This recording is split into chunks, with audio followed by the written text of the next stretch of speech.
What's up, gang? Before we get started on tonight's episode of Wrestling with Egos, I wanted to talk to you guys about something that we're not going to talk about on the show, mainly because I don't want to talk about this and then talk about all the fun, awesome things that are happening this weekend, and especially All Out. But the passing of Shannon Spurrill, also known as Daphne from WCW, is noteworthy on a lot of different levels.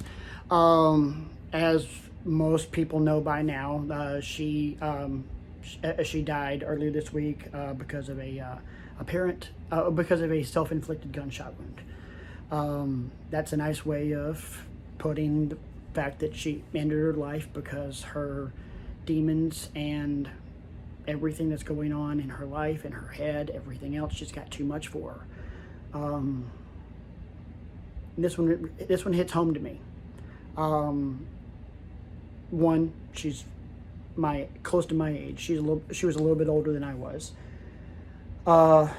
Two, she was a wrestling crush for me. I always loved Daphne. There was just something about her. It was like, okay, this chick's cool. But as someone who deals with depression, this one sucks because other people have lost their lives because of drugs or alcohol or concussion related issues. We won't go there, but depression is no joke, boys and girls. And I just wanted to take this time, these couple of minutes, to just say, if you're out there and you feel like you're alone, you're not. There are people that are in the same fight as you and fight the same demons and the same battles and the same monsters in your head, as I used to call it. There are ways of dealing with it. If you just want some, first off, professionally, you can, and the info's right here. You can go to suicidepreventionlifeline.org, or you can call the National Suicide Prevention Lifeline at 800-273-8255. Again, 800-273-8255. You can also tweet me. Obviously, I'm not an expert, but I'm in this fight with you. I'm in the foxhole with you because, yeah, you're not alone. There are a lot of people in this world just like you that are dealing with the same BS on different levels. You feel free to reach out to me. There are other people, but if you don't have anybody, you got me. You got Brian. You got Isaac. You got RJ. I'm speaking for them and they're not here, but you know what? I know they can be there because they were there for me, and they still to this day are there for me. RJ deals with a lot of same issues too. His anxiety was what took him away from the show for a while. No joke. Just know help is out there. Better days are out there. Again, suicidepreventionlifeline.org, or call 800-273-8255.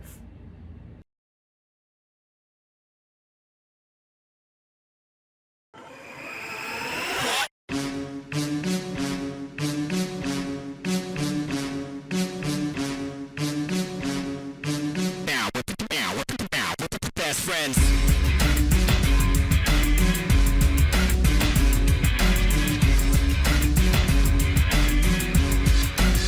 Ladies and gentlemen out there in Wrestling with Egos land, it is our distinct pleasure to welcome you to a most momentous occasion.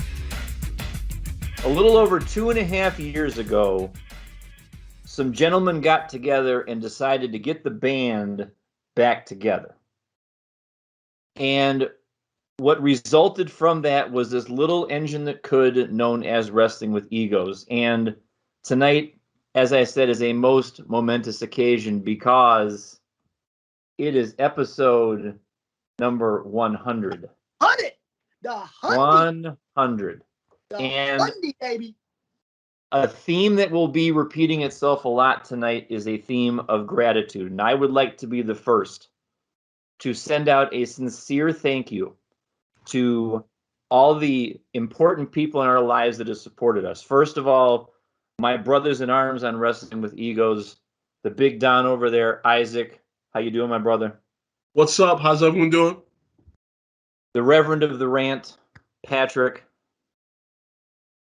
And the AEW assassin, RJ, who is not with us tonight, but got a seat at the table with his name engraved on it, and he knows this. Very much so. And all of these subscribers, all of the significant others in our lives that inspire us, give us ideas, challenge us to be better, basically. We're doing this for y'all. And I never really fathomed and to put a number on it that we could get to this point. But from the bottom of my heart, I want to say thank you for allowing us to do this and bring you this form every week, because it's done us a world of good. This is why we love professional wrestling. Gentlemen, welcome, and let's do the damn thing. If I may piggyback off that, being one of the two founding fathers of this show, with the gentleman in the Drew Brees shirt being the other, and RJ and the Big Don here both jumped on the train as we were going 100 miles an hour down the road, because you know what? That's how we roll. I'm surprised they didn't get shin splints by jumping on the train, but here we are. Hey, don't hate the play, hate the game. That's just all I'm gonna say. By the way, I watched way too much, very, very late WCW Nitro earlier today. I think I've got a show for us to watch in terms of wrestling's crappiest matches. Great, more content. Let's do it. Coming to a podcast near you, boys and girls. First off, thank you guys so much for joining us here on Wrestling with Egos, not only on YouTube, but also Anchor Podcasts, wherever you're getting your podcasting. Thank you so much for being a part of it. We're trying to be a lot more regular with the audio-only version, and we're going to make a diehard friggin' commitment to doing such right now. Next, thank you guys so much for not only joining us and supporting us, but also putting up with us.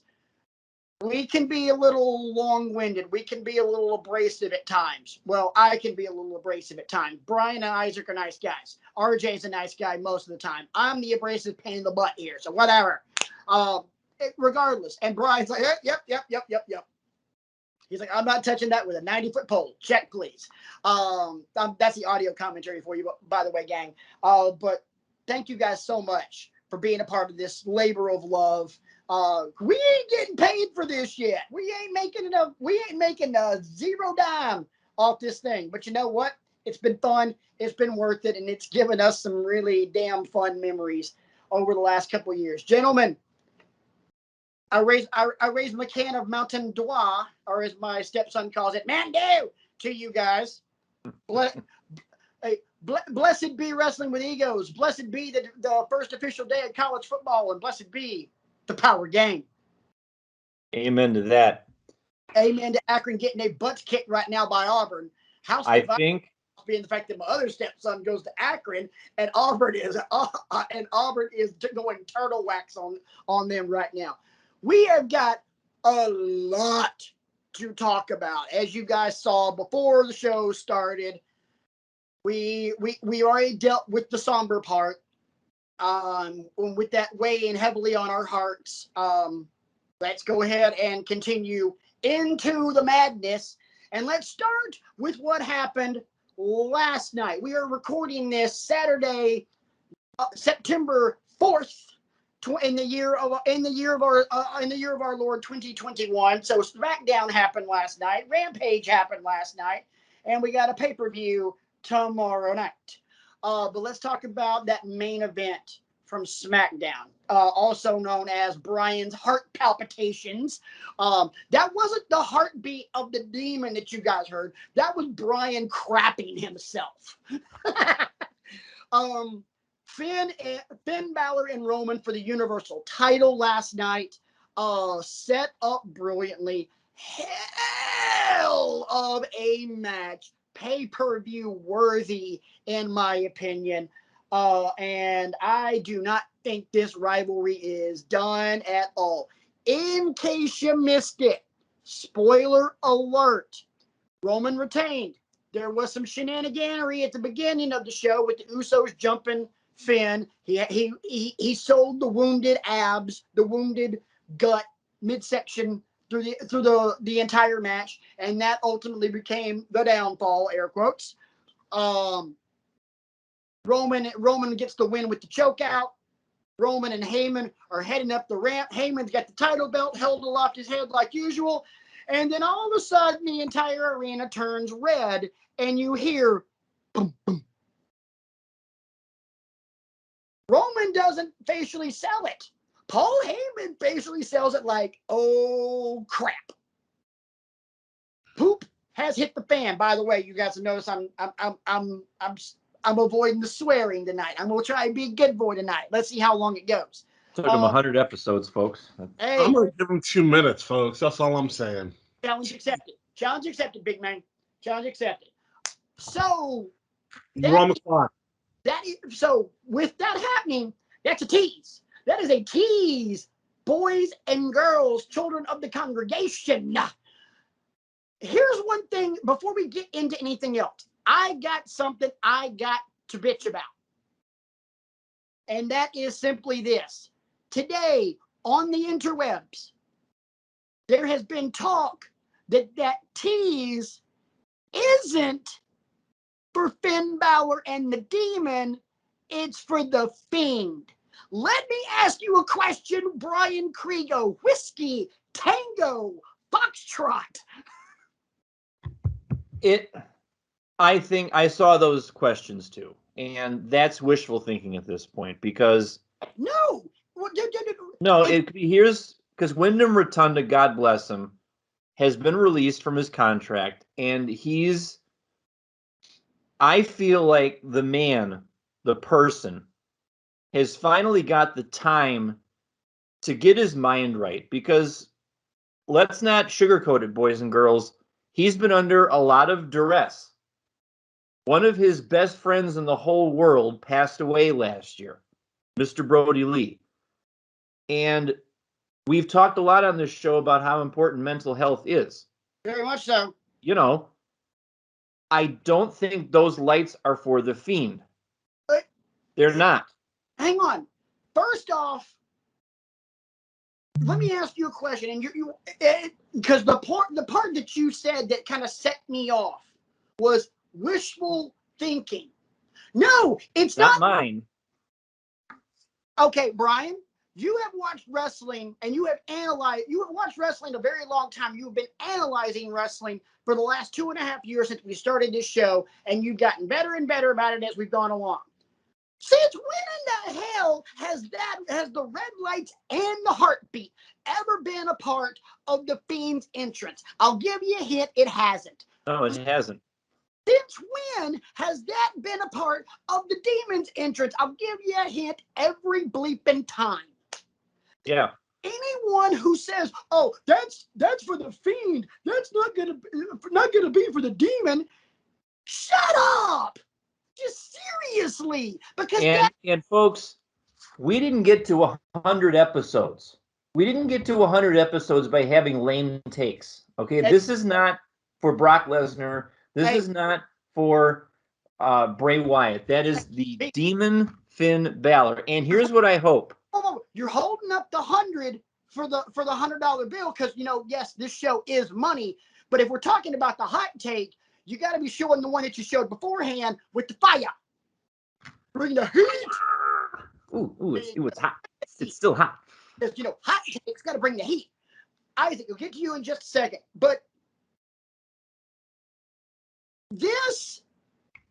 I think that the part that sticks in my craw is the people that have this conspiracy theory, and you guys know how much I love conspiracy theories, that, oh, they didn't release The Fiend, they released Bray Wyatt. Shut up! Isaac, let me get you in here really quick, because what I'm interested in from you is how soon do you want them to have a Demon versus Roman match? I want it as soon as possible, honestly. I'm waiting for something different. I want to see if the Demon himself will take the title off of him if a Brock Lesnar shows up, just to be there, not basically get involved, but to distract Roman for 2 seconds. Is that going to happen? I do not know. Are they eventually going to put it on him? They should have done that a while ago. Yes, I know that they're still building towards The Rock coming up later down the line. But the thing about it is, they are building him up so well that no one takes the belt off of him. And they're making it seem that no one can challenge him. And that's not the case. But somebody's got to take it off of him. Right. Who's big enough to do it? All right, here's what I think is going to happen. Survivor Series, the Demon takes the title. And here's why.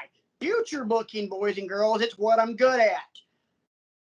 Isaac hit a great point, which goes along what I would book if it were me running the show. But, you know, Raw and SmackDown generally suck. So, of course, I'm not running it. Roman and Demon at Survivor Series. Before that, you get Roman and Finn a little bit more, and they're dancing around each other. And then about 2 or 3 weeks before Survivor Series, then you drop the Demon on the entire bloodline. All hell breaks loose. Meanwhile, you're also sprinkling in teases of Brock Lesnar here and there. We're not going to see Brock Lesnar again until the night of Survivor Series. And that is, boys and girls, is how the Demon will win the title, because they're in the match. It is a furious match. It is an amazing match. The first part of Lesnar's music hits, and Roman craps himself, because now here comes Brock. Brock comes out. Brock standing on the ramp, doing his bouncing back and forth deal, starts to make his way down the ramp. Roman turns, catches the drop kick. Demon goes up top, drops the coup de grace, and this time Roman doesn't kick out, which then sets us up for more dancing around of Roman and Brock, which then leads us to the Rumble, where Roman gets the title back from the Demon, or just straight up Finn, either way, and Brock wins the Rumble. That gets you to WrestleMania, because I'm sorry, I do not think we are ever going to see Roman versus The Rock. I don't think it'll ever happen. So WWE has to do the next best thing and go with the guy that they used to call the next big thing. So Mania next year in LA. Is it LA or Dallas next year? LA. LA. It's LA? I thought whichever. One of those two big freaking stadiums that cost over $1 billion.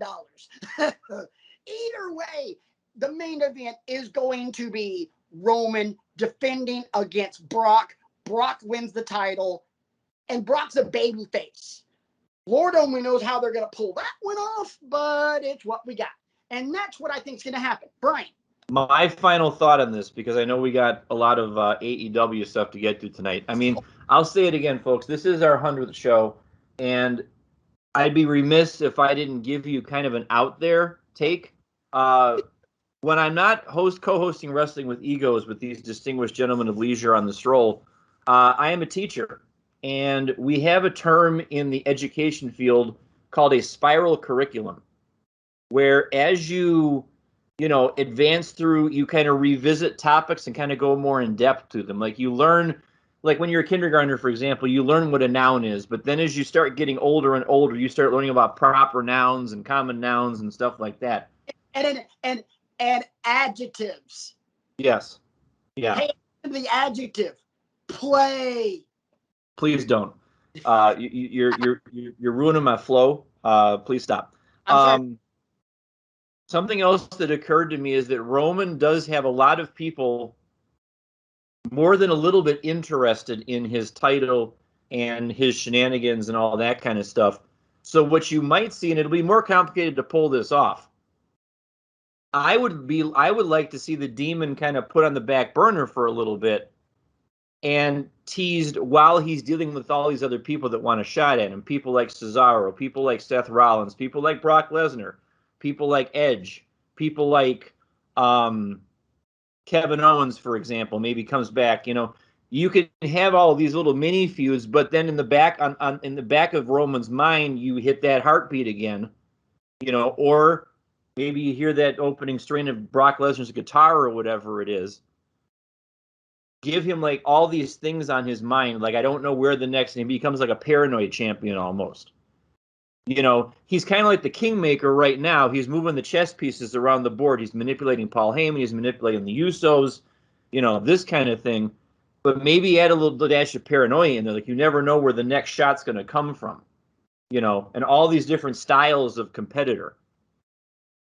Because I was infatuated with the match last night. I loved the way it happened. And then when the heartbeat hit, I'm like, oh, we're bringing the Demon back. But then I'm like, I don't want him to waste it at Extreme Rules. You know, that's what I'm afraid is going to happen with the short-sightedness of this company. We're just going to, you know, have it at Extreme Rules. It's going to be a throwaway match. It won't be as good as this one was. I hope not. But it's nice to see Balor being used properly. And Roman, I'll advance to the point that Roman spent 25 minutes last night selling for Finn Balor. Very much making him look credible, making him seem like a giant slayer. I loved it. Yeah. So, well, Isaac, and just a couple, just a couple of minutes before we move on. Either one of our takes, what you think? I think you guys are on. I don't think that it's too early. I think it's way too early for the next pay-per-view for them to drop it. I mean, it would surprise me. It would. And the only reason, and I say this really, really quick, and the fact being that if Paul Heyman was writing it, then he would drop it at Extreme Rules, because he's done some outrageous things that you didn't see coming. You didn't see, I mean, certain things, we keep saying, oh, well, that's where they're going to do it, because Vince has done things this way for so many years. I mean, would it be something different and fresh? Absolutely. Will it happen? In my eyes, probably not. But that's... First off, if Paul Heyman were writing it, the last thing that would happen would be that The Fiend would win the title at Extreme Rules. Paul Heyman's not that stupid. My last point, and then we're going to move on to the pay-per-view after this. The only thing I'm afraid of is they would be bringing back the Demon to further along Roman. My opinion, you cannot bring back the Demon unless the goal is put the title on him. I don't care for how long. But the pinnacle of this has to be Demon Universal Championship. That it has to be. And Finn brought up a point when Caleb Braxton interviewed him before he went out. This is a championship I never lost. I think that point gets lost in the shuffle. Very much so. I never lost this championship. I had to relinquish it. Right. There's a difference. Let's go ahead and move on, because we got a big freaking pay-per-view to talk about, and it happens tomorrow night. And guys, it's the 100th episode of Wrestling with Egos. We got to talk about All Out. You know you're going to watch it. You know you've already bought the pay-per-view. If you haven't, you're going to plunk down the $49.95 or whatever it is before you go to bed tonight. You're going to watch these matches that we're going to bring to you right now. Or you can buy it for yourself and buy it as a gift for somebody else, and then you can round up and, well, how much would you spend? That would be a hundo. There you go. Because, we're going to go 100 miles an hour tonight because there's so much more to talk about. We're going to really beat this like a dead horse, aren't we, boys and girls? All right. Relax. I did not print out 100 100s, although that would have been a really high bar to shoot for. Overkill? Overkill much? Overkill much? Yes. Anyway, no. Hey, we've overkilled a lot of things on the show before. This is not going to be one of them. And right now, the people that are listening to the podcast version of this are going, thank God, I don't have to look at this. Anyway, moving right along. All Out tomorrow night. I went on Google Images and I printed out all the. Moving right along. All Out. It's tomorrow night. It's in Chicago. It's going to be a hot freaking pay-per-view and a hot freaking crowd because Chicago is the greatest wrestling town in the history of the world. Fight me on that one, girls. At rent mode on. You'll be wrong. My kind of town. You know, yeah, you guys will be like, hey, it ain't Cleveland, but but it's not Cleveland. No, when it comes to wrestling, it's louder. Cleveland's a great wrestling town too. Do not get that twisted. But there's Cleveland's in the top 10 wrestling towns. Freaking lutely. Yeah, I might even say top 5. But there's a gigantic chasm between number 1 and the rest of the field. Don't sleep on Santa Fe, New Mexico, though. They know how to bring it. Or Rancho Cucamonga, California. But definitely not. That's a great place to start, though, Patrick. I would like to start with that match because you know what I think is going to happen in that match? Lucha Bros are going to win that match. Let's just start off with a take that is sure to age poorly. I want this elite empire to start crumbling to the ground. Yes, I know you do. Yes. I mean, it's not that I don't appreciate what they're doing. They're playing the cocky heels. I get it. You know, look at our mutton chops and look at our Dior Nikes and look at our super kick party and all this stuff. But the Lucha Bros are so silky smooth in that ring. And they, in my opinion, are the perfect team to take the belts off of the Young Bucks. It's also in a cage. So you know you're going to get a lot more crazy stuff than you would anyway, and I shudder at the thought of Penta and Rey Fenix in a cage. I just let's go. Let's watch that match right now, shall we? I shudder at the thought of Rey Fenix in a cage. Penta, yeah. Rey Fenix, holy crap. Now, don't get me wrong, I would love to see the Lucha Brothers win titles. I don't think it's going to happen yet because they are slow playing the Super Elite like nobody's business. I think there's going to be shenaniganery in this, and somehow, some way, by hook or mostly crook, the Bucks will retain. I do, however, think this is going to be the match of the night. And that is saying a lot because there's a lot of match of the night candidates. And holy We have crap. a 6-way tie for match of the night, ladies and gentlemen.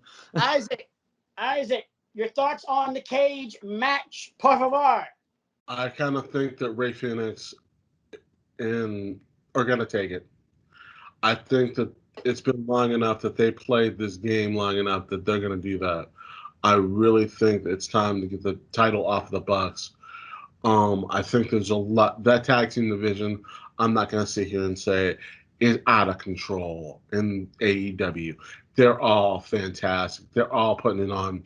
And right now, those two are, can do it. And I'm really excited for that match. The tag team division in AEW is about as loaded as the 1992 U.S. men's basketball team. It's stupid, unfair how deep that is. Dude, we're not going to talk about this match because it's really not a huge storyline built match. But they've got three premier tag teams in one of the matches in a 10-man tag. You got Jurassic Express, you've got Private Party, and TH2 all in one match. I mean, and Best Friends. 4 tag teams. I mean, good God, the only thing you don't have in this is FTR or Pride and Powerful. But they just damn near killed each other on Wednesday. Jesus, what? I forgot to bring that up. It was such a beautiful match. I'm like, this is what I came to see. Add that to the list of things that AEW by themselves have done this year that have made us go, yep, this is why we love wrestling. Very much so. Next match I want to talk about, I want to go ahead and get it out of the way because I'm amped for this match. And that is the Casino Women's Battle Royal. Because there's a lot of intrigue surrounding two, not one, but two individual questions. Number one, I'm going to do them in reverse order. Number one, who do you think's going to win it? And also, give me a dark horse. Isaac, you're up. Do you need to know who's in it? Give me who's in it one more time. This is everybody except the Joker, obviously. Nyla Rose, Thunder Rosa, The Bunny, Big Swole, Tay Conti, Diamante, Penelope Ford, Red Velvet, Hikaru Shida, Emi Sakura, Jade Cargill, Kiera Hogan, Abaddon, Layla Hirsch, Kylan King, Rebel, Jamie Hayter, Riho, and the returning Anna Jay. Oh, and Sky Blue. Sky Blue was just added tonight on Dark. Okay. And that's 20, and then the Joker. I really think that it's going to be. I think they're not gonna. My one person I keep thinking about is our hashtag friend of show, Thunder Rosa. I think she should get it, but I don't think it's gonna be this early for her going up against Dr. Britt Baker. I do think that I think it's too early for that. I think somebody that's gonna come out of nowhere is Big Swole. I think she's my dark horse because we haven't heard anything or seen her for a while. Well, who's your pick then? If that's your dark horse, who's your pick? I'm going to say the Bunny. Really? Hot take. Hey, you didn't see that coming, boys and girls. Hot take alert, boys and girls. Hey, you know what? So it's I'm the 100th episode. We're full of hot takes tonight. Today. Why? Because you don't see that coming. All right. B, dark horse winner, go. Okay, first of all, thank you for wrecking one of my fill-in-the-blank questions, but that's fine. I've still got 3 more. Try not to wreck the rest of them. The blank. I'm sorry, dude. It's okay. We're talking about it. Isaac just gave us the take of the century with the Bunny. Shout out to the Bunny for her vlog where she taste tests Oreos with people. I'm for that because I love me some Oreos. Yeah. And her last guest was hashtag friend of show Thunder Rosa. They were trying Oreos together backstage. And I'm like, okay. They both agree with me. The birthday cake flavor is blah. Yeah. But anyway, I think the Joker is going to be Cassie Lee. Yes, because I think they both wind up in AEW. I forget what I always forget the other girl's name. Hang on, give me a second. I've got her name. I've got her name here. It's Cassie Lee and Jessie McKay. Okay, and they're the Inspiration with 2 Inspirations. I think you see one of them as the wild card tonight or tomorrow night. And I think it'll be Cassie Lee. She'll have a great showing. She'll eliminate a few people, but she will ultimately come up short. I get that we want to see Rosa and Britt, but we're going to let that go for a while because there's somebody else who's coming back who, can you just imagine the reaction when this girl wins the Casino Battle Royal? Anna Jay. I'm getting emotional just thinking about it because I understand and I appreciate the relationship that Mr. Brody Lee and Anna Jay had with each other. Anna Jay went to the learning tree with Brody and came into her own a lot of which is because of Brody. And I don't know that it hit anybody harder when he passed visibly the way we saw it than it hit Anna Jay, because Anna Jay just looked like a shell of herself. Yep. When you would see her on the the Being the Elite shows when they would go and see what the Dark Order was doing. And, some of her Twitter posts were just, you could tell that she was emotionally wrecked. And I totally understand that. And then she If she wins, I mean, you thought the celebration of life for the Brody Lee episode late last year was emotional. Good Lord, that's going to be, richly deserved, and she would give Britt Baker some problems. Yes, she would. It's not a walkover like some of these other matches that Britt's been on when she's been on Dynamite or on Rampage or whatever. It's, oh crap, we got a problem here, people. So that's my opinion on the Battle Royal. I think Cassie Lee's the Joker. I think Anna Jay for the win. All right. Before I give my my dark horse and my pick for the Joker, I ran across an article of some other possible names of the Joker, and some of them are worthy of note because they make sense. So let me just run through a couple of these. Camille, reigning NWA Women's Champion. Former NWA Women's Champion, and we've seen her on AEW plenty of times, Serena Deeb. Because there is a very strong working relationship between not only AEW, but the NWA and Impact, you could see Chelsea Green. You could even see Mickie James. That would get a pop. That would get a huge pop. Especially because of the all women's promotion that she wants to make happen. Right. And also the fact that she's damn good, and one of her most, memorable moments in wrestling came in Chicago at WrestleMania 22. Oh my God, that match! Yeah, it's so memorable that WWE edited it out of the WWE network. Here's one that would get nuclear heat, but she is free of her non-compete now.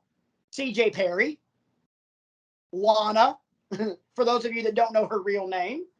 Another great one that makes sense because of the Forbidden Door working relationships. Impact Women's Champion and probably the best women's wrestler on the planet right now, Deonna Purrazzo. Tessa Blanchard, I don't think that one will happen. I think Tessa Blanchard's bound for WWE. Different story for a different time. Moving right along.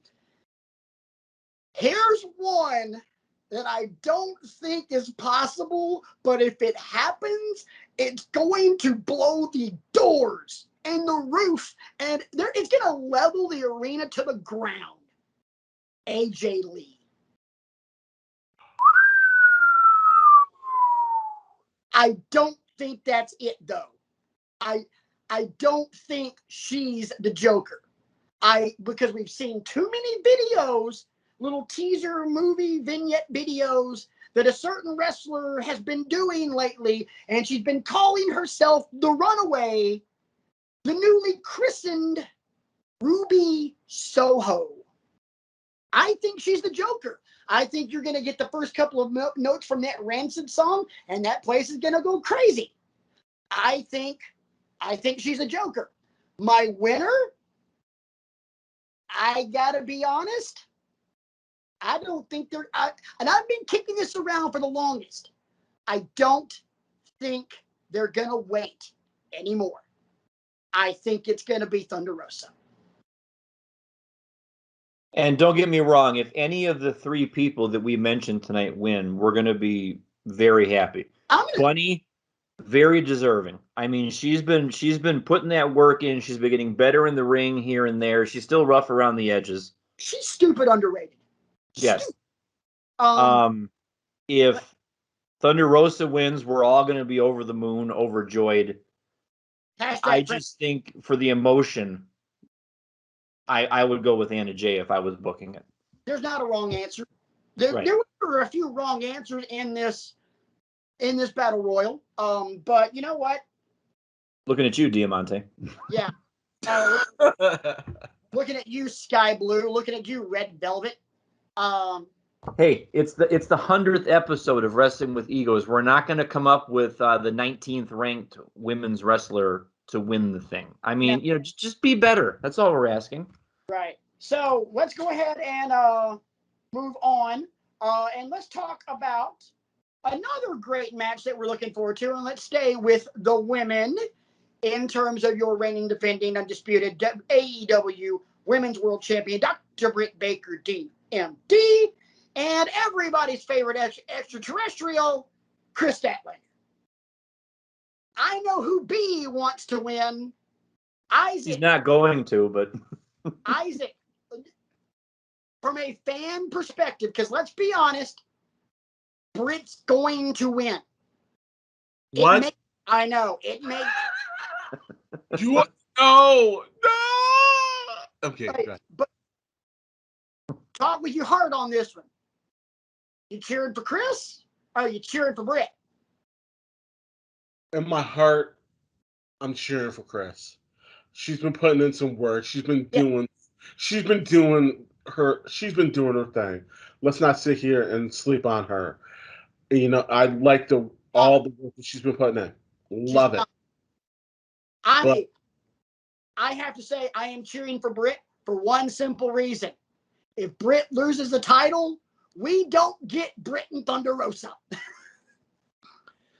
I'm going to say this about Chris Statlander really quick. Go ahead.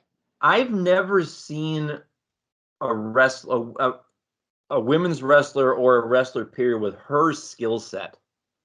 And I can't put my finger on it. I don't know. I'm sure you can tell me what kind of a discipline it is.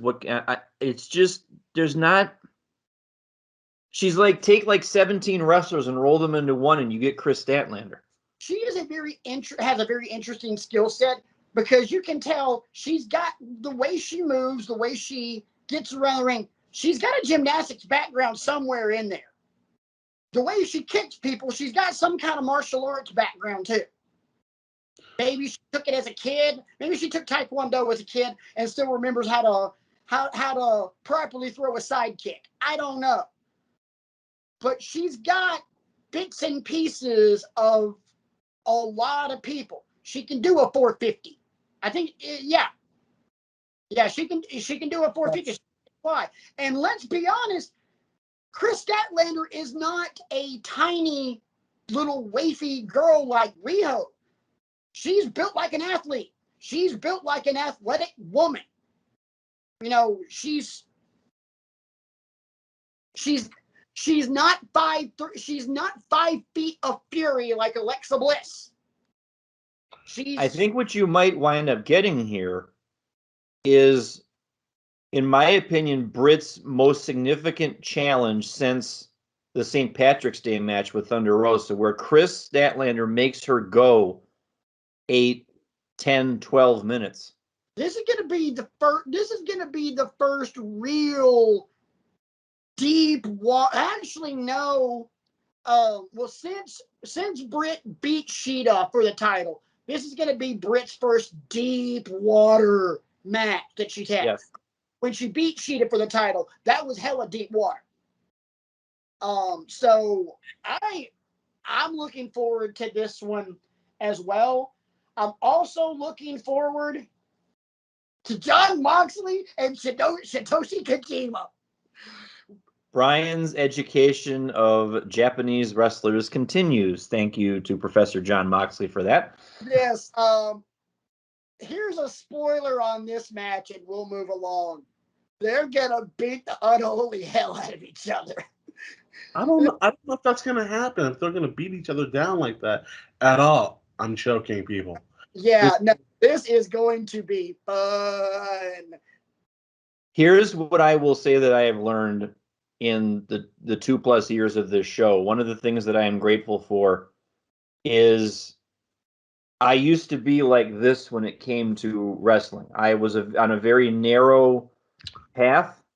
I was WWE all the way, and I didn't know about all this other stuff in the spectrum. And I am very glad for all of my cohorts here Wrestling with Egos for exposing me to all this great stuff. And what I'm getting to see now is if you wrestle in Japan, you need to be equipped to dish out a beating and take a beating.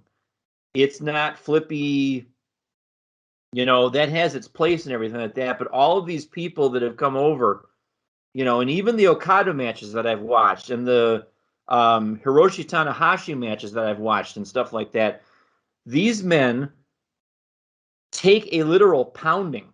There is no 2-minute walkover. You got to earn it. And I'm grateful to Jon Moxley for being willing to go with these people who are legends.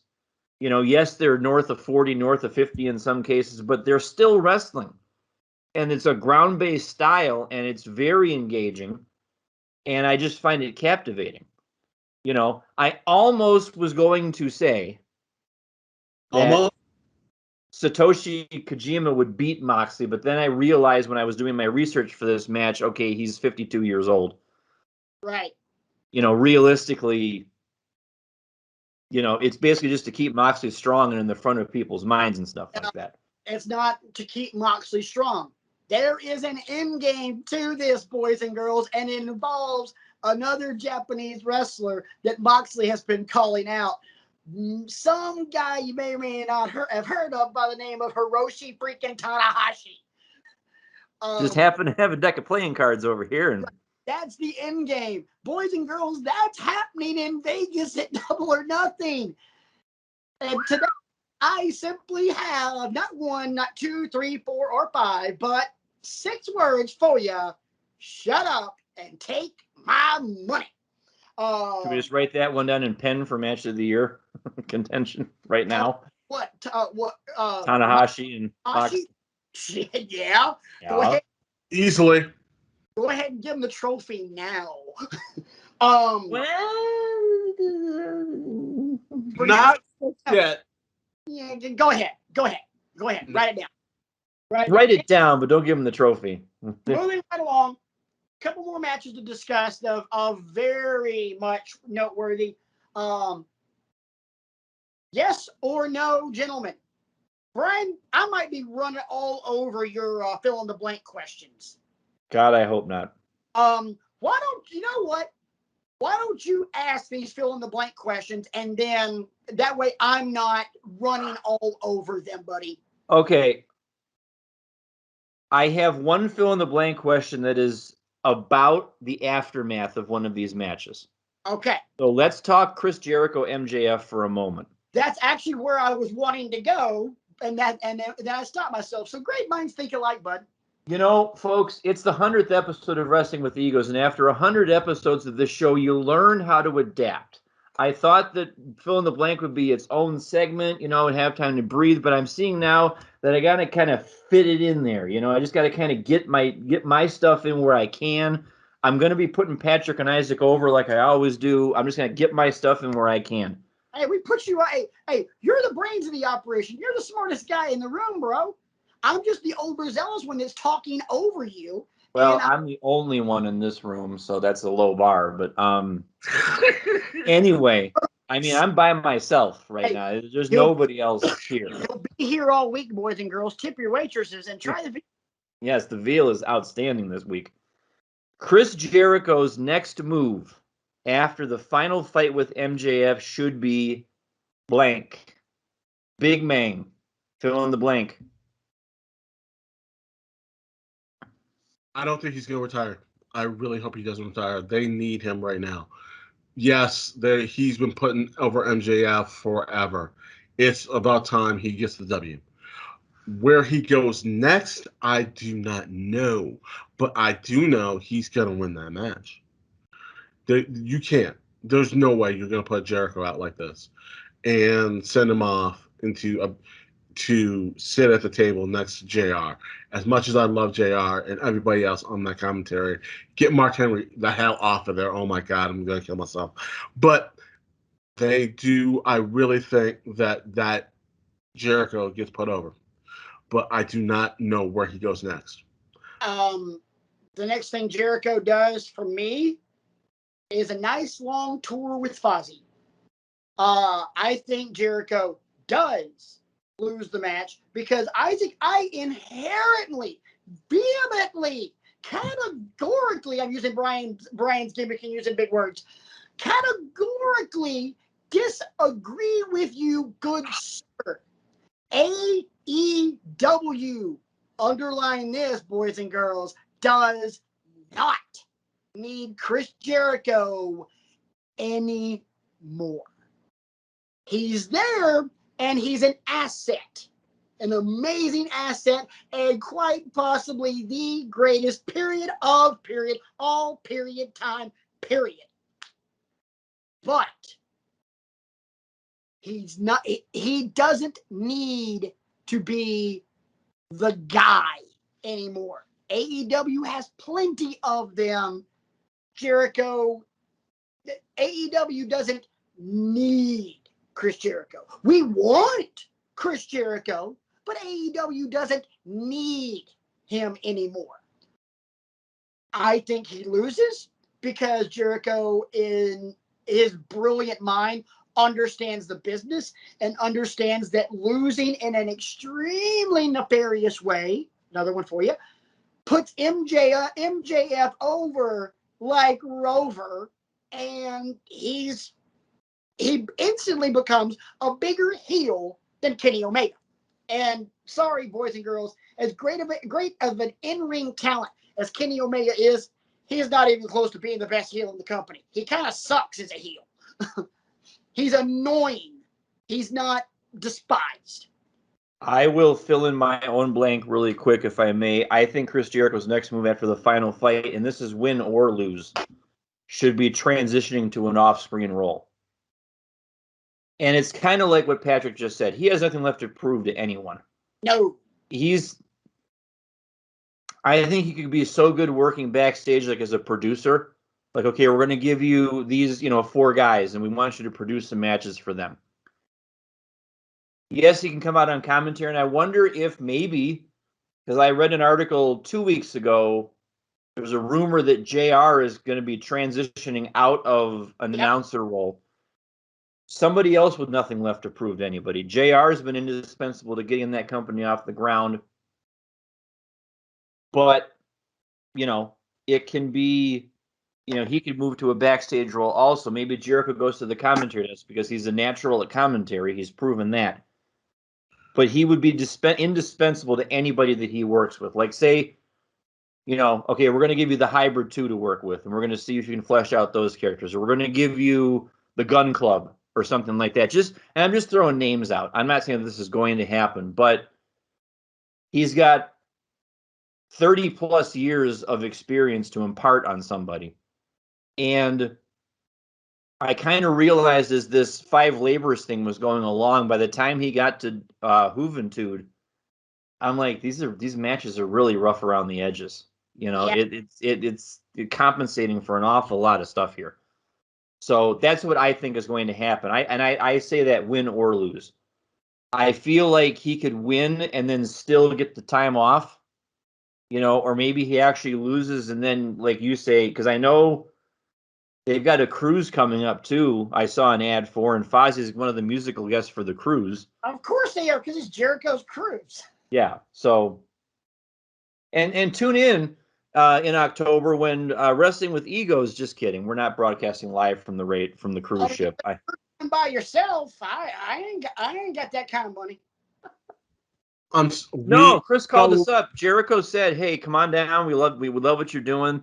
We got a table and some mics for you."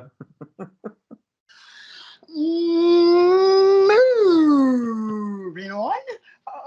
Next match. I don't think you're going to step on my other 2 fill in the blank, so I will let him breathe for a little bit, and we'll. Well, if I start to, stop me. Yeah. Well. How's that sound? Don't worry. Good luck with that. It's the 100th episode of Wrestling with Egos. I will get this fill in the blank in if it kills me. Damn Skippy, you will. Let's talk AEW's TNT Championship. Miro defending against probably the first legitimate challenger he's had since he's become the TNT champion, Eddie Kingston. Line of the year, boys and girls. The Redeemer, huh? Redeem these nuts. Such a good line, in fact, that Pro Wrestling Tees already has a t-shirt. Of course they do. That was awesome. Let's just put it out there. I was like, please say it, please, and he did. Thank you. That's all I'm saying. I wasn't expecting it, and when I was watching it Thursday morning, I about choked. It was great. is there any reason to think, number one, Eddie Kingston wins? I'll say no, but this could be another deep water situation for Miro, like we think Chris Statlander is going to do with Britt Baker. Next question. Is there any reason to think that Eddie Kingston's going to tap? Hell no. Exactly. Hell. He'll just Hell to the nah. Ain't happening. Or as I would put it, in a word, no. In 2 words, hell no. I think this is going to be a car crash of a match. And rightfully so, because Miro and Eddie Kingston should be a car crash of a match. Not that that's a bad thing. Yeah. Which leads us to 2 matches left to talk about. The main event and Chicago's main event. Which one do you want to talk about first? The title or not the title? Let's talk about the title first. All right, and then we'll end with Chicago's main event. Because let's be honest with each other. Christian is not beating Kenny. He better not. The only intrigue here is how long the match goes, how much odds Christian has to overcome to get to a final fall, and does anybody else make an appearance and step to Kenny? That's the only thing I care about is what happens after the match. Because obviously this is going to end the pay-per-view. It's the main event. AEW doesn't do stupid stuff. Almost blew it. Almost blew it. An unpopular opinion alert. Okay. I think the final image should just be Kenny Omega holding the belt, and that's how they ended. I don't think, with all the surprises and all the swerves and all the stuff, and Patrick, you brought this up last month, or maybe it was 2 months ago now, where we were talking about the possibilities of CM Punk coming along and Bryan Danielson coming along. At some point, you've got to rein it in a little bit. You can't keep piling on, and you're just going to set yourself up for failure. What happens when all the surprises run out? Right. Well, that's why I think you don't see Bryan Danielson at the end of this match, or you don't see CM Punk coming back out and getting in, Neither one. You don't see one person. I think this is where we start to get ready for Kenny and Hangman. Okay.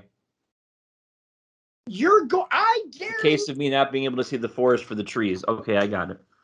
If there's one person that's going to get in his face and get beaten down for it, who's someone that Chicago would not want to see get his ass handed to him, that's not on this card, that may or may not be a member of the same stable that are buddies with Hangman,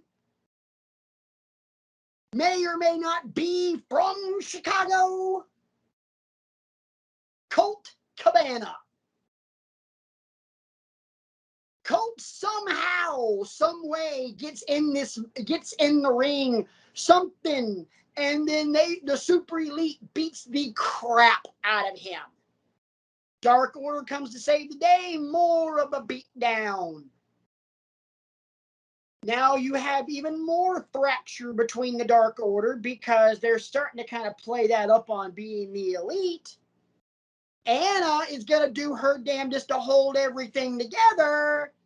And then when we get to Full Gear, here's Hangman.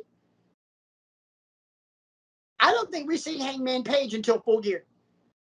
But AEW has a history of putting chess pieces into place early. And they slow play it. And they lull you to sleep. And then, boom, Mission accomplished. Yep. So you're thinking about, I don't think they should do this. Or get sleep. And the thing is, they give you what you want, and you really didn't know that's what you wanted. And you're like, oh my God, I can't believe I didn't think of that. I mean, case in point. Double or Nothing 1. We don't get Hangman and what was it? We were going to get Mox and Pac, or we were, our Hangman and somebody, and there was an injury, and then it was Hangman and Pac, or Hangman and Moxley. No, it was Hangman and Pac because Moxley showed up to beat up Kenny afterwards, and you couldn't get that match. So, or Pac didn't want to do the match, and Hangman ends up being the Joker. RJ famously there on Being the Elite. Oh my God! I mean, if he were here, he'd remind you. By the way, I was at that show. By the way, did I also mention this is our 100th show? And thank you guys so much for joining us. I think this is going to be a great match, just like the one on Rampage was. Thank you for holding that one up, Brian. And I think we get a lot of shenaniganery, a lot of caca in this one. I think Hardy Family Office gets involved because we're dancing our way towards some massive, ugly gimmick match between Matt Hardy and Christian Cage. It has to happen. It makes too much bleeping sense not to. It's about as inevitable as WWE making Karrion Kross wear something stupid. Oh wait, that's already happened. It's as inevitable as WWE with Vince and Bruce running the show in NXT, giving them some really stupid ass freaking neon logo that looks like it belongs on an early 90s sketch comedy show that may or may not have the Wayans brothers in it. Oh wait, that's already happened. Seriously, the new NXT logo looks like the In Living Color logo. Does it not?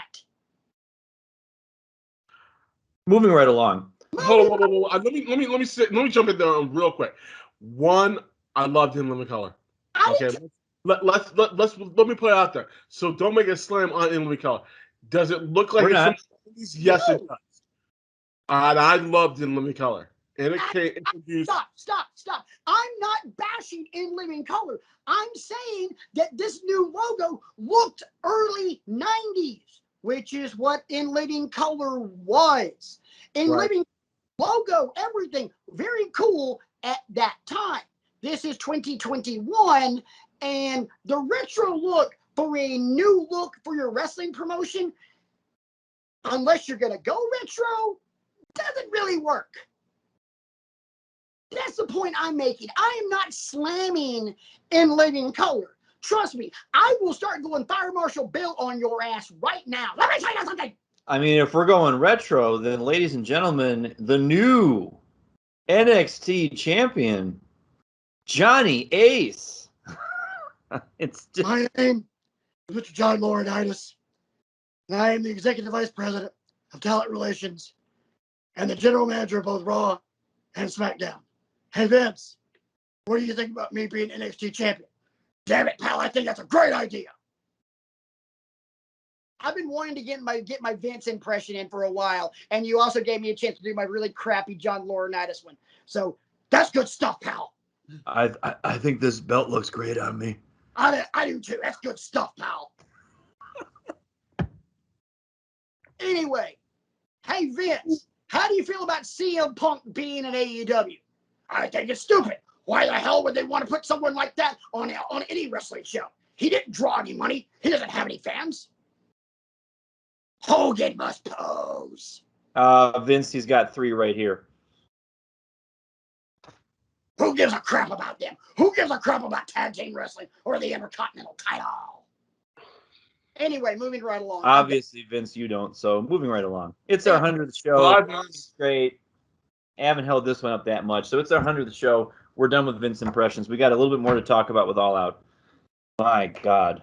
That in, by the way. I appreciate it. I've been wanting to do that for several shows now, and the opportunity just hasn't presented itself.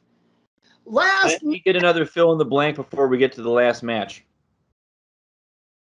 Orange Cassidy getting a pinfall victory Wednesday, while Dynamite was in picture-in-picture commercial mode, was blank. Isaac, you're up. Garbage. He should have been on regular TV. And I'm gonna sit here and I say that they just didn't do the timing right, didn't do it right. They should have had him on the big screen, not during a commercial break. That was garbage. And that's, and I think that Orange Cassidy deserves better for something like that. It's fill in the blank, not an essay question. Sorry, had to. Him winning in picture was with good intentions, but poor execution. Solid idea. Hey, anything can happen, but it went over like a wet fart in church. Which is why I say it was frustrating. I mean, I hate picture-in-picture anyway. If you're filming a weekly episodic wrestling program, part of it is your production values, and part of it is the competitors have to know how to time the match out so that the important action happens when you're not in a commercial break. And I'm not blaming Orange or I forget who he was wrestling. Oh my God, was he wrestling Daniel Garcia? I can't remember. Might have been. Yes, I'm not blaming either one of them, but that's where the referee comes in, I feel like. And you've gotta. I just hate the picture-in-picture anyway. So that's why I included this question, because I'm like, that was stupid. I like picture-in-picture for one reason and one reason only. I watch it on demand, and that means I'm able to fast forward through commercials because Hulu doesn't allow you to fast forward through a legit commercial break. So when they go picture-in-picture, yeah, that's. So that's why I like picture-in-picture. The only reason. Anyway, moving on to Chicago's main event. It is Darby Allin with Sting in his corner versus the return of Charles Montgomery Punk. With Chicago in his corner. Chicago in his corner. And ice cream bars in hand. If you haven't checked it out, there is a brilliant story on ESPN about all of the back room workings about his return. Yeah. And there's a certain ice cream parlor that figures very heavily into that return. And I if you haven't seen that article, gang, go check it out. You'll see it. It's one of the top articles right now. If you go to the WWE tab across the top, it'll be one of the first articles you see. It's a brilliant read. It's a very good read. All right, so doesn't take a rocket scientist to figure out how this was going to end. What else is going to happen? Is it just going to be great match, GTS 1, 2, 3, thank you, Chicago, good night? Or are we going to get something out of this? I don't see how you couldn't get something out of this. It's not going to be a walkover for CM Punk. Darby Allin has done more than enough to prove to us over the past 2 years that it's not going to be a walk in the park. Anyone who thinks this is going to be a walk in the park is an idiot. It's not going to be because they're not going to do to an up and coming talent what other people would do to an up and coming talent. Bianca Belair. Oh, I'm sorry. Hell of a cough. Let me drink a little bit. You're on. You're right on with that one. I know. I'm sorry. It was a terrible, terrible cough. I'm so sorry, guys. You got to come correct on the 100th episode. I mean, you've just got to, you got to get a lozenge. Oh, I need a lozenge. You need a lozenge. There's some over there. Cough drop tastes like crap. Don't. You got to get that right flavor. I mean, it's in case you needed more proof. I mean, it's the hot takes. It's that 100th episode. Well, if I could get rid of the cough drop taste, like the cough medicine taste, and it be just like, I don't know, straight like pickles, I'd be down with that. Ugh. I love pickles, but not much coffee. Go ahead.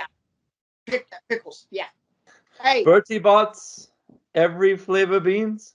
no, God, no. Hey, our loving, trusting, amazing audience, comment down below. Are you team pickle or no? Who's right? I don't think anybody is saying that we're not team pickle, but I don't need pickle flavor in everything I consume. I don't either. Like, for example, dill pickle potato chips. Oh God, those are god awful. But you know, let's put it this way: if we're going to Jimmy John's and I'm not getting a pickle, I'm gonna be pissed. I'm just saying. Shout out to Something's Poppin' in Medina. They do have a dill pickle flavor popcorn, which is pretty good. Ooh. Yeah, it's worth the trip. Shout out to Winking Lizard all over Cleveland, the Cleveland area, because they got good fried pickles and pickles. Anyway, moving right along. I'm starting to get hungry. I know. I did it to myself. It's the 100th episode of Wrestling with Egos, but we didn't cater it. I'm sorry, guys. We do not have a spread out in the hallway. We just that kind of fell through. We had to plan all this other stuff.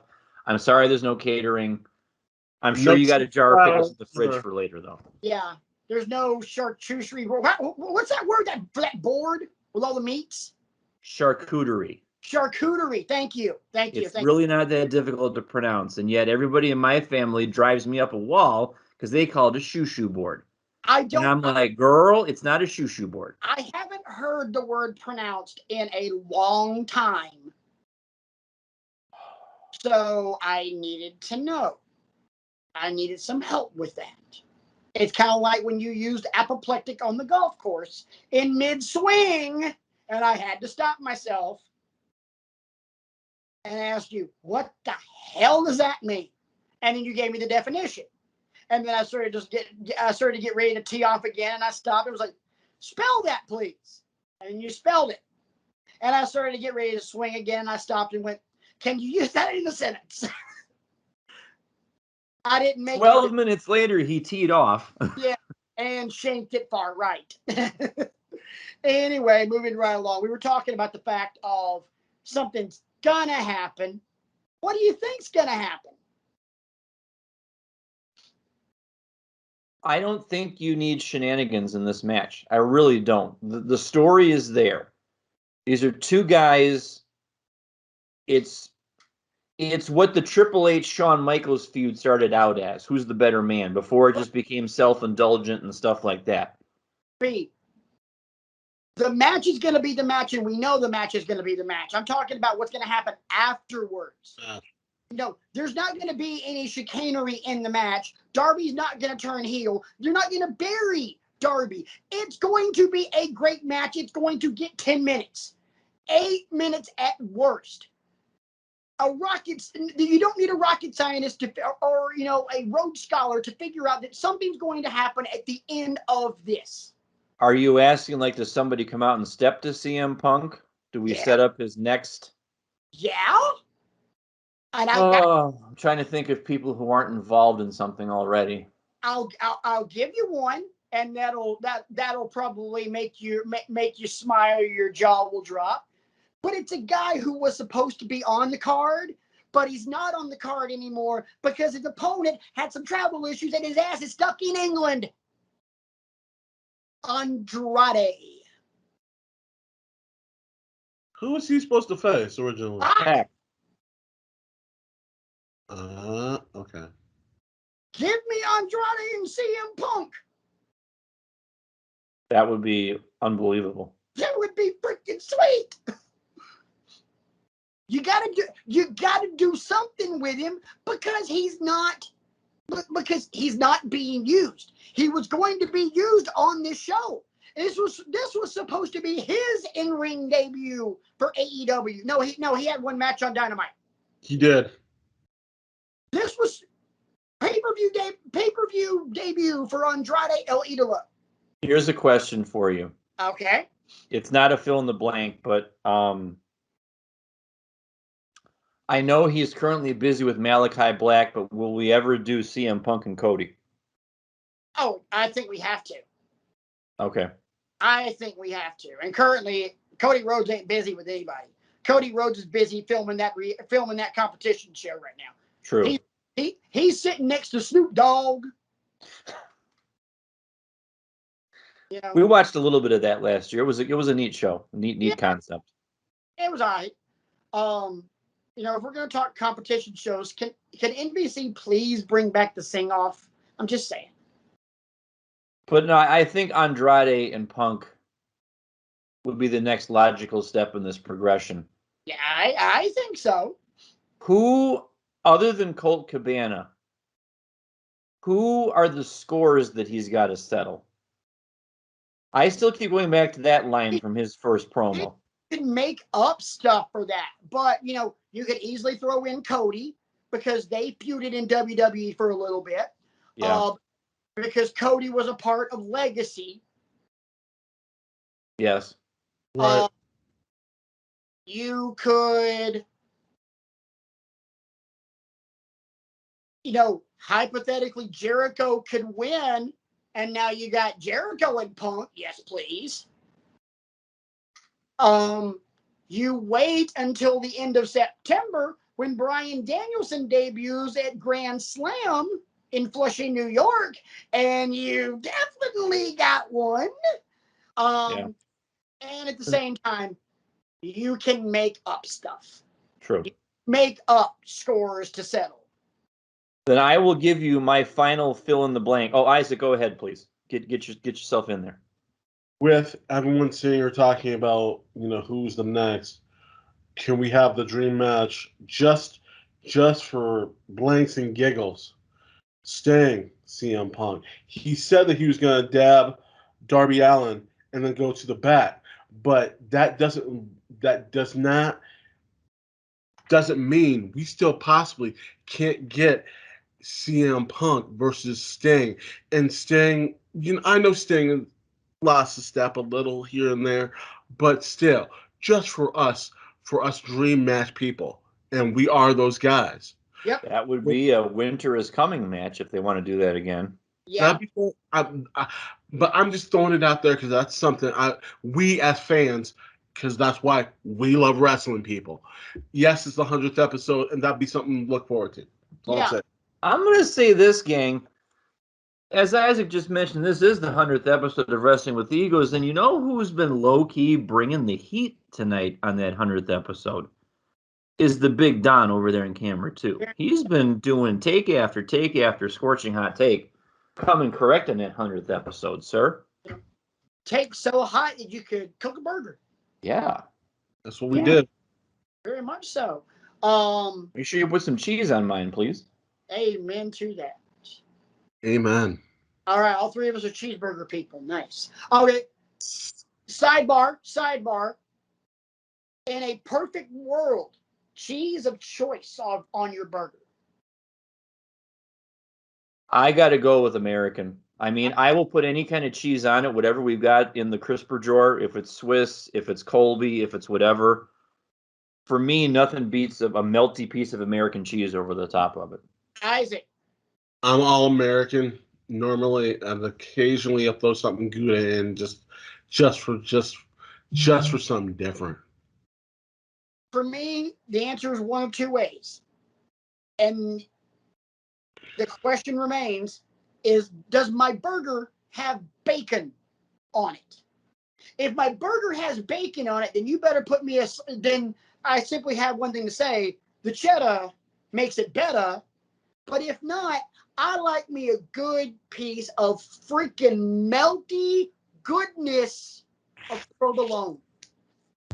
I like that melty cheese, unless you're giving me the bacon and then give me that sharp cheddar. Acme actually has a white cheddar called Adams Reserve. It's extra sharp. It's legit. That's great on burgers too. So Yeah. Anyway. I will give you my last fill in the blank question before we put a ribbon on our 100th episode. And indirectly, we've kind of answered this one already too, without really answering it. The total number of title changes on Sunday will be blank. 1. Tag. Oh, so you do think the Lucha Bros are going to beat the Young Bucks? Yeah, I go with 1 as well. I'm thinking about it. It could go either way, but I use the phrase. I can't use that phrase. I'm sorry for using that phrase this week. That was, my bad on that one. If you're pressing me on this one for an answer, quick decision, yes. Tag titles change hands. Okay, that's fair. I go with that. Just 1 tag titles.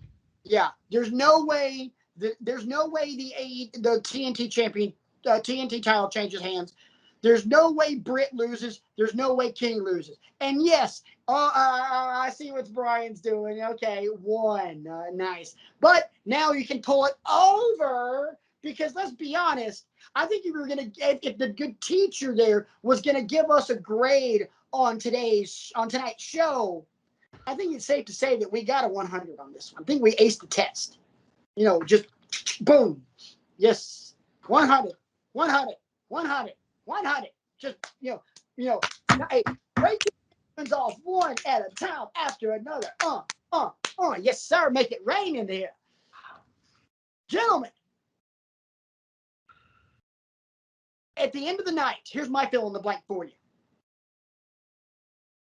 Headline, Uber headline of the night after tomorrow night, going to tomorrow night's close of All Out. Headline will be, Isaac. CM Punk's dramatic return. B. I'll say Punk shows out, Omega retains, but both have new concerns. That's a long headline, but that's more like a caption under a picture. Or no, I got a headline for you. Everybody steals the show, because we've said it before. There's so many matches on here that could be match of the night. I mean, Jericho and MJF could have a barn burner for all we know. Moxley and Kojima could be awesome for a multitude of reasons. Britt and Chris, Miro and Eddie Kingston, if it's the car wreck we think it's going to be, I mean, that could get people talking. There's just so many matches all over this card that have the potential to steal the night. Here's my headline. AEW to the rest of the world. FTMF.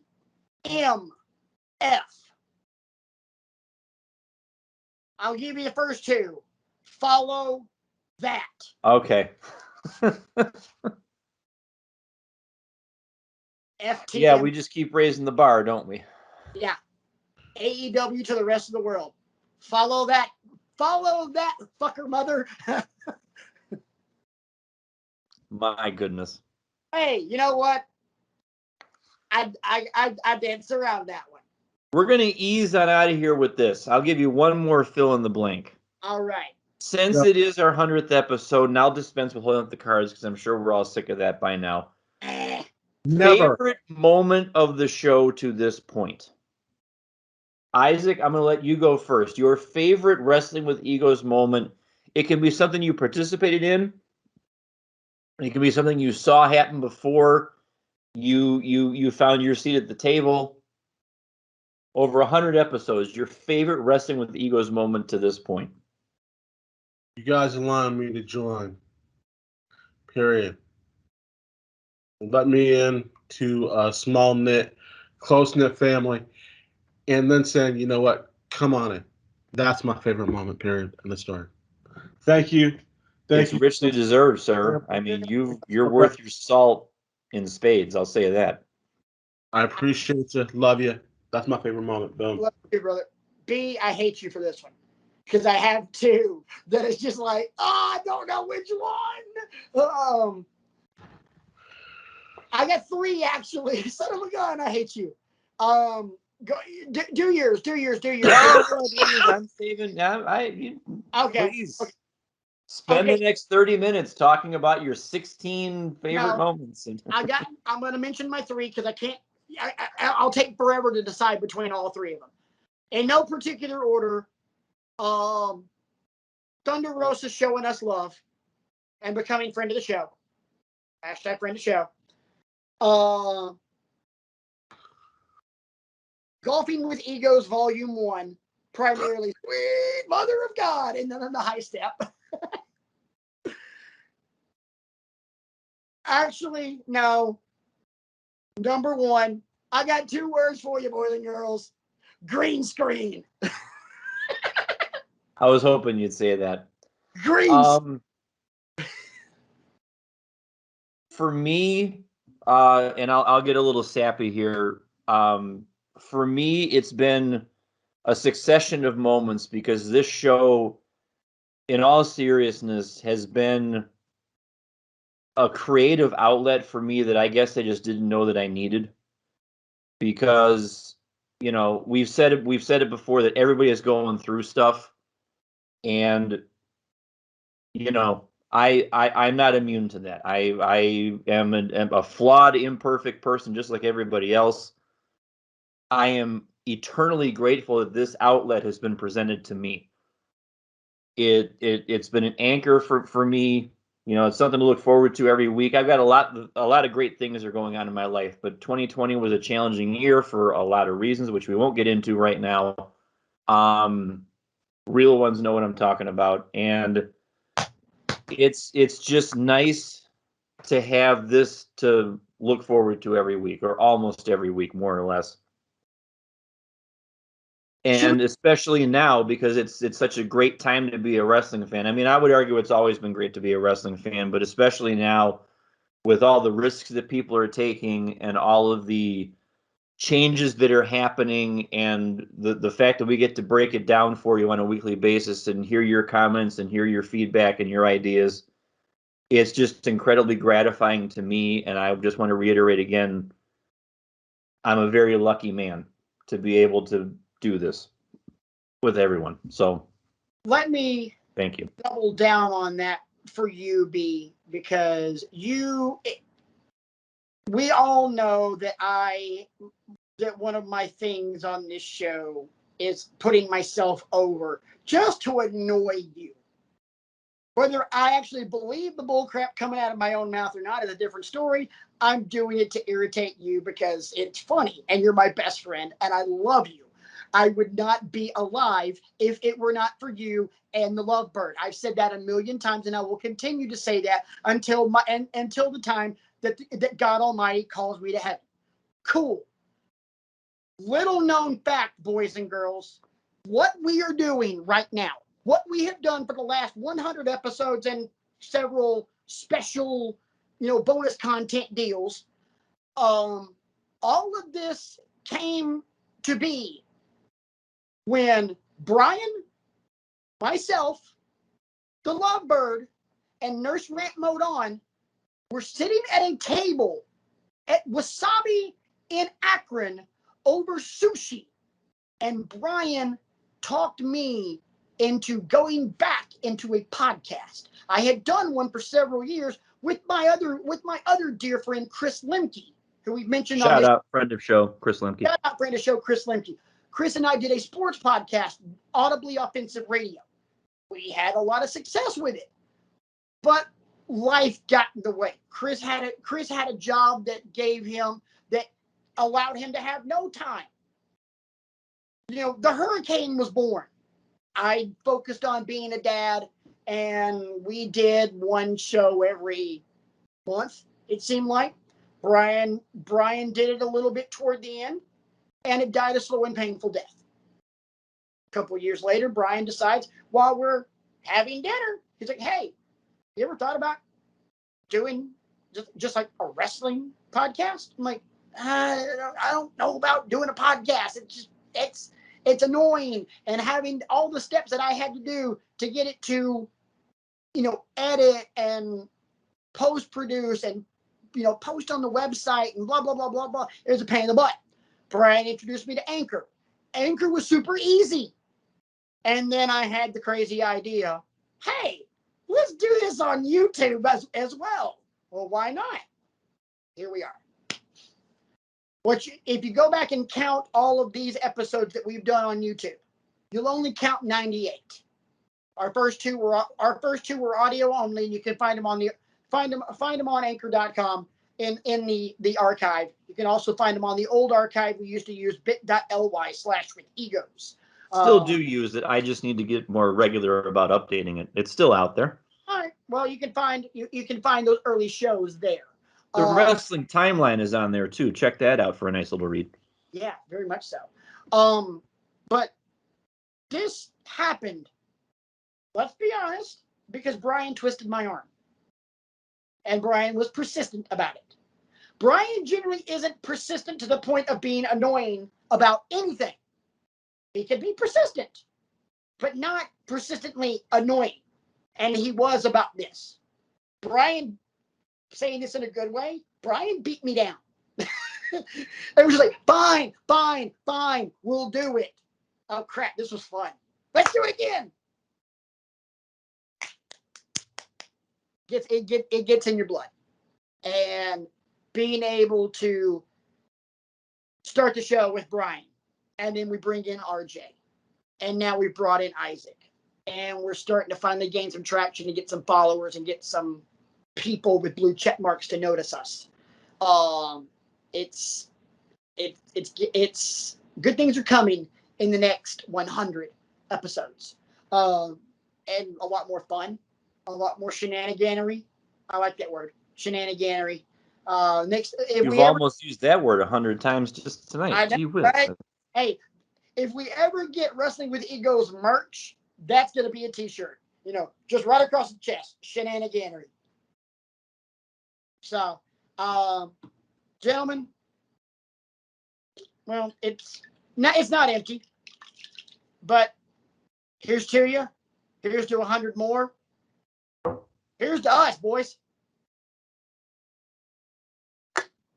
Love you guys. Show wouldn't be as fun without you. Because trust me, if I had to do this by myself, I still wouldn't be doing it. Because talking to myself gets kind of boring.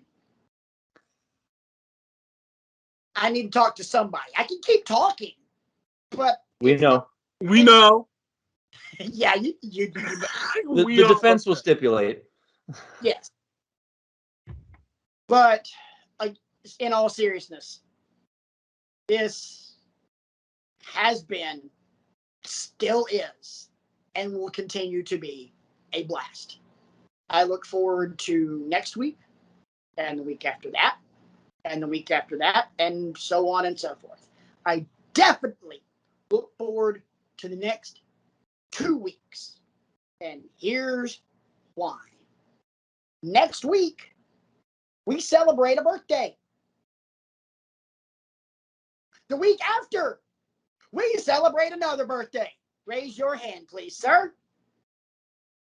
There we go. September is definitely Wrestling with Egos Appreciation Month. So right. It's definitely, as always, going to be fun. Can't wait to talk the fallout with Fallout of All Out with you guys next week. Oh, I like that. I like that a lot. You don't want to write that down. The Fallout of All Out. Nice. Title for next week's show. Episode 101. Fallout of All Out. I like it. Can't wait to talk. This is what we call being proactive, ladies and gentlemen. No, just being lucky and finding an idea ahead of time instead of the last. Well, we're going to go with proactive, and I'm going to write it down so we don't forget it. You're welcome. Fallout from All Out. And there's 2 L's in all. Okay, checks out. All right. Data received and processed. Yes. Isaac, final thoughts. Thank you all for joining us. Much appreciated. Looking forward to everything that's coming soon. Happy birthday to my brothers in arms. Proactively. We'll deal with everything else and we'll go from there. I'm excited for what's going to happen in our future. 100 episode, fantastic. Love it. And looking forward to the next 100. Thank you for all for joining us. I appreciate you. I know these two do. That's why I got to say thank you, people. Final thoughts. I'm trying to drag it out because I'm trying to get I'm trying to find something. Okay, cool. I have found that, though. Go ahead, B, final thoughts. Thank you from the bottom of my heart. I'm going to hold up this cheesy card one more time. 100 episodes. We couldn't have done it without y'all. The followers, the subscribers, you're the reason we do this. Thank you for subscribing. Thank you for participating in the discussion. Thank you for spreading the word. Keep spreading the word because it's working. We'll put it that way. So thank you. My final thoughts. Your final from Auburn. Auburn 60, Akron 10. But more importantly, since there are people that have a stake in this game affiliated with this show, your final from Death Valley, Clemson 3, Georgia 10. Congrats, RJ. Sorry, Isaac. It is what it is. My cousin, I still love him. He's still representing the family. He's doing great things, and that's all I'm going to say about that. Yeah. By the way, you guys missed it earlier. In the pre-show meeting, I bemoaned the fact that Auburn's schedule has us playing LSU and Georgia in back-to-back weeks. Oh my God. This season. Start the car. Start. Eli. Yeah. Start the car. Yeah. Thank you. Yeah. Anyway, those are my final thoughts. Can't wait to get back into the swang of things with you guys next week for more wrestling talk, more goofiness, more silliness, more shenaniganery, and more friendship. This has been Wrestling with Egos for Brian, for Isaac. I'm Patrick, and this is why we love wrestling.